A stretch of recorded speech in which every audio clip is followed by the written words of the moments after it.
Assalamualaikum warahmatullahi wabarakatuh. Perkenalkan, nama saya Riko Arditya Chandra dari Fakultas Tarbiyah dan Ilmu Keguruan, jurusan Pendidikan Agama Islam, kelas 6H. Dalam video ini, saya akan membuat video pembelajaran untuk memenuhi tugas dari magang 1. Pada video ini, saya akan menjelaskan tentang materi saya, yaitu adab sholat dan berzikir. Untuk mempersingkat waktu, saya akan langsung menjelaskan materi saya. Yang pertama, pengertian sholat dan berzikir. Pengertian sholat. Sholat menurut bahasa Arab berasal dari kata tasola yang memiliki arti doa. Adapun pengertian sholat menurut bahasa merujuk pada ritual ibadah pemeluk agama Islam.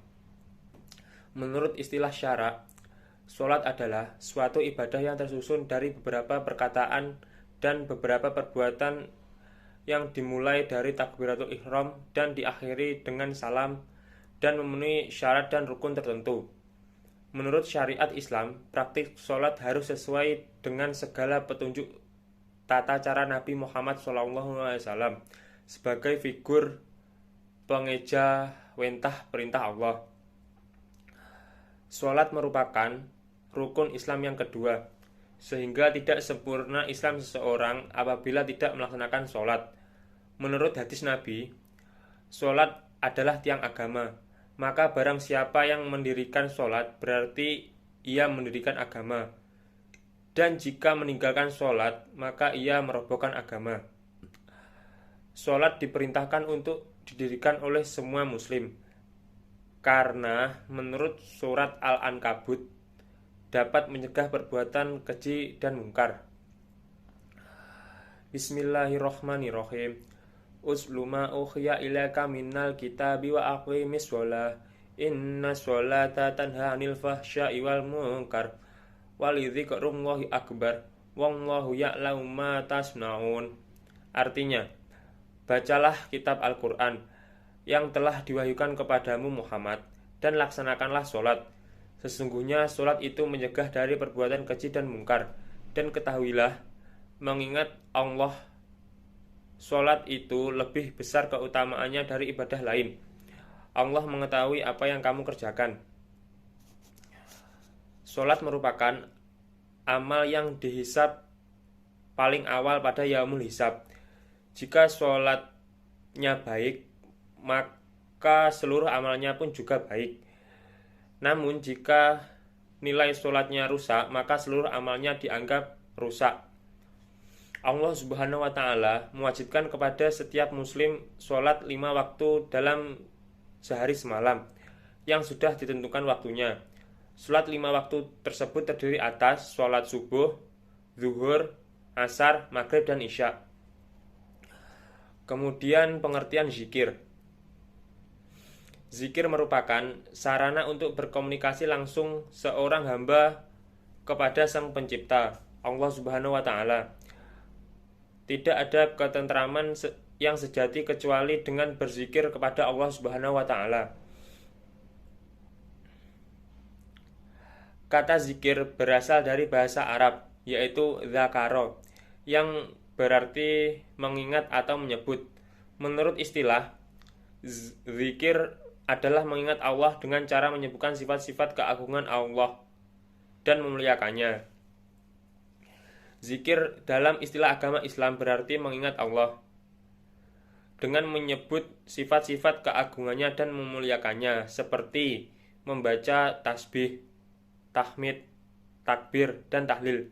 Hal ini disebut dengan zikir lisan. Zikir lisan dilakukan dengan menyebut asma Allah, yakni berzikirullah merupakan salah satu perbuatan mengingat Allah dalam bentuk ucapan lisan yang mengundang arti pujian, rasa syukur, dan doa kepada Allah Subhanahu wa Ta'ala. Adapun pengertian zikir di sini tidak hanya terbatas pengucapan lisan yang mengandung kalimat thayyibah semesta, Akan tetapi yang dimaksud dengan zikir di sini adalah segala gerak balik fisik maupun jiwa yang menggerakkan hati untuk semakin dekat dengan Allah dan senantiasa mengingat Allah. Upaya untuk bertobat, tafakur, menuntut ilmu, mencari rizki dengan cara niat yang baik juga bagian dari zikir. Intinya, segala sesuatu yang dilakukan dalam upaya untuk bertakarub kepada Allah. Oleh karenanya, berzikir akan membawa pelakunya pada kebaikan demi kebaikan. Dengan berzikir, seorang muslim akan merasakan pengawasan Allah kepadanya, sehingga langkah dan gerak hatinya senantiasa terjaga dalam kebaikan. Zikir pun bermanfaat sebagai obat hati, akan membentuk pelakunya menjadi pribadi yang arif dan bersahaja. Selanjutnya, adab sholat dan zikir. Adab sholat. Sholat adalah ibadah wajib bagi setiap muslim yang sudah balik dan berakal sehat. Sholat pada hakikatnya adalah bentuk komunikasi antara seorang hamba dengan Allah Subhanahu wa Ta'ala. Akan tetapi, banyak orang yang kurang menikmati ibadah sholat. Hal ini bisa disebabkan beberapa hal. Di antaranya adalah karena menganggap sholat itu hanya rutinitas belaka, sehingga sholatnya tidak berdampak apa-apa dalam kehidupannya. Padahal Allah berfirman bahwa dengan sholat yang khusyuk, maka seseorang akan terhindar dari berbuat kekejian dan kemungkaran. Sehingga di antara masalah bangsa ini adalah banyak orang yang sholat, tapi sebagian mereka ada yang melakukan korupsi. Berikut adalah adab-adab melaksanakan sholat. Di antaranya, yang pertama yaitu khusyuk. Khusyuk merupakan adab terpenting dalam sholat dan berzikir. Khusyuk merupakan inti dan roh sholat dan berzikir. Maka, sholat dan zikir yang tidak diiringi dengan kekhusyuan ibarat badan tanpa roh.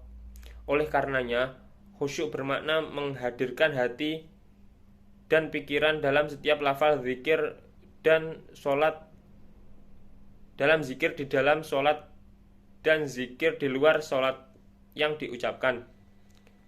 Tidak hanya itu, seorang yang sholat dan berzikir juga harus berusaha agar terwarnai olehnya dan berusaha menepati maksud dan tujuan dari lafal sholat dan zikir yang diucapkan. Yang kedua, yaitu hati yang ikhlas. Allah berfirman dalam surat Al-Bayyinah ayat 5. Bismillahirrahmanirrahim. Wa ma umiru illa liya'budullaha mukhlishina lahuddina hunafa wa yuqimus sholata wa yu'tuz zakata wa dzalika dinul qayyimah. Artinya, padahal mereka hanya diperintah menyembah Allah dengan ikhlas menaatinya semata-mata karena menjalankan agama, dan juga agar melaksanakan sholat dan menunaikan zakat, dan yang demikian itulah agama yang lurus. Berdasarkan ayat tersebut, dijelaskan bahwa Allah Subhanahu wa Ta'ala tidak akan menerima kecuali amal yang dikerjakan dengan penuh keikhlasan. Riya dan sum'ah termasuk penghalang diterimanya amal mereka. Maka, laksanakanlah sholat dan zikir dengan ikhlas, dan jauhkanlah diri dari sifat riya dan sum'ah. Yang ketiga, menjaga waktu dan batas-batasnya. Ketika masuk waktu sholat, segeralah menunaikan sholat. Nabi bersabda pada Bilal, "Wahai Bilal, hiburlah kami dengan sholat." Maksudnya berazanlah lalu kita melaksanakan sholat dan menikmati sholat. Allah berfirman yang artinya, maka celaka bagi orang-orang yang sholat, yaitu orang yang sholat mereka lupa diri. Para ulama mengatakan, lupa dalam ayat ini terutama adalah masalah menelurkan waktu sholat. Yang keempat, menjaga kebersihan dan kesucian tempat sholat dari najis-najis yang ada. Yang kelima, menyingkirkan gambar atau tulisan apa saja yang mengganggu kekhusyuan sholat. Yang keenam, memakai pakaian yang terbaik saat panggilan sholat tiba. Memakai pakaian yang terbaik saat panggilan sholat telah tiba.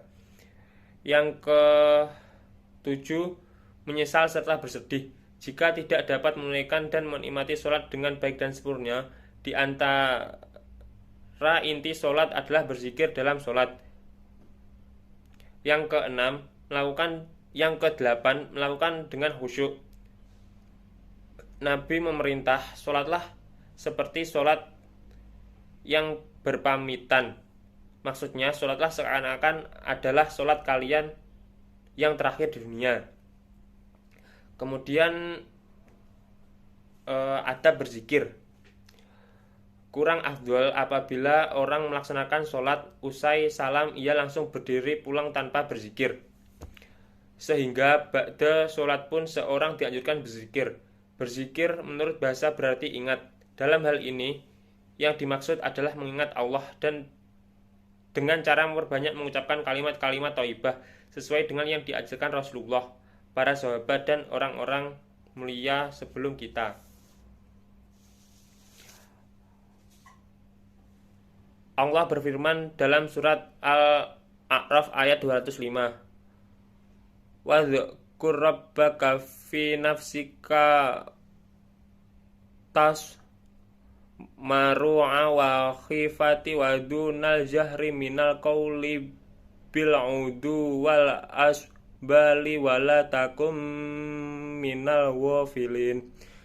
Artinya, dan ingatlah Tuhanmu dalam hatimu dengan rendah hati dan rasa takut, dan dengan tidak mengeraskan suara pada waktu pagi dan petang, dan janganlah kamu termasuk orang-orang yang lengah. Ayat di atas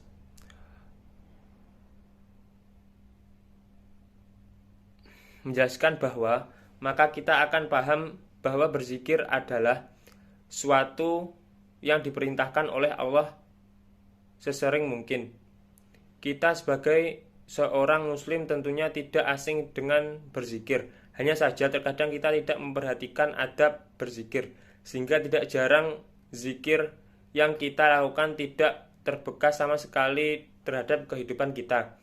Padahal minimal zikir bisa menenteramkan hati pelakunya. Adapun beberapa adab berzikir, diantaranya adalah yang pertama, ikhlas dalam berzikir mengharap ridha Allah dengan membersihkan amal dari campuran sesuatu, menghadirkan makna zikir dalam hati sesuai dengan tingkatan dalam musyahadah. Yang kedua, merendahkan suara.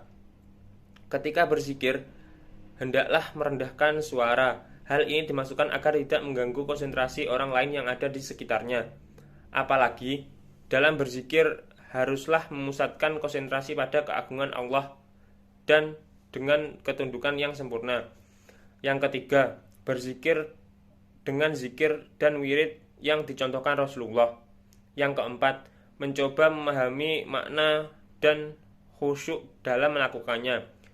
Yang kelima, duduk di suatu tempat yang suci seperti duduk dalam sholat yang dianjurkan. 6. Mewangikan pakaian dan tempat dengan minyak wangi, pakaian yang bersih dan halal. Yang terakhir, memilih tempat yang agak sunyi, boleh memejamkan kedua mata karena dengan terpejamnya mata tertutup jalan-jalan panca indera lahir sehingga mengakibatkan terbukanya panca indera hati. Kemudian hikmah sholat dan berzikir. Hikmah sholat yang pertama, mendidik disiplin dan menghargai waktu. Yang kedua, menjadikan hati tenang karena sholat merupakan hubungan antara hamba dengan penciptanya. Yang ketiga, menyadarkan manusia tentang hakikat dirinya yang merupakan hamba Allah. Yang keempat, menanamkan nilai tidak ada yang memberi kenikmatan dan pertolongan selain Allah. Yang kelima, sholat dapat menjauhkan diri dari perbuatan keji dan mungkar. Yang keenam, sholat menjauhkan diri dari sifat sombong. Yang selanjutnya, Hikmah zikir. Dalam mendekatkan diri kepada Allah, manusia dianjurkan agar selalu berzikir. Amalan ini merupakan ibadah, yakni suatu pengabdian dan penghambaan dari diri pada Allah Subhanahu wa taala. Banyak sekali manfaat zikir yang dapat kita rasakan, antara lain membuat orang lebih bersemangat untuk berusaha, hati menjadi tenang, bersabar dan ulet dalam menghadapi masalah apapun, mempunyai harapan-harapan hidup yang tersimpan dalam jiwa, menjadikan diri ini semakin dekat dengan Allah Subhanahu wa taala, menjadikan diri kita sebagai orang yang rendah hati dan tidak sombong, dan yang terakhir semakin arif dan bijaksana dalam menyikapi permasalahan apapun yang dihadapi.